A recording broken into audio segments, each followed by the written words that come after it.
Today, Joe Biden ratcheted up his attacks on Elizabeth Warren's credibility one day after the Democratic candidates sparred at their debate. Ed O'Keefe reports on the campaign's shift. It's kind of about time other people get questioned. Joe Biden acknowledged today that it's newly minted frontrunner Elizabeth Warren, not him, who took most of the heat at last night's debate. Instead of being the candidate taking the hits, now he's delivering them, specifically blasting this Warren comment on foreign policy.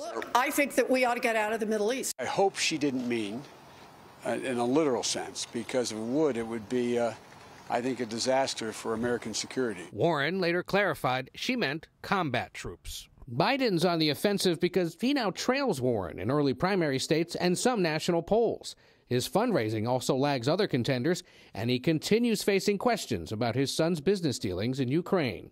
She's going to have to tell the truth. Biden and others questioned Warren's credibility for refusing to say how she'd pay for her Medicare for All plan.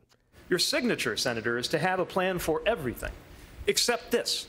At least Bernie's being honest here and saying how he's going to pay for this. But Warren insists the wealthy and big corporations will pay. I will not sign a bill into law that does not lower costs for middle-class families. Warren took her own shot at Biden, refusing to give him credit for helping to launch the Consumer Financial Protection Bureau, an agency she helped create.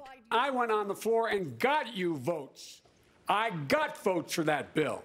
I am deeply grateful to President Obama, who fought so hard to make sure that agency was passed into law.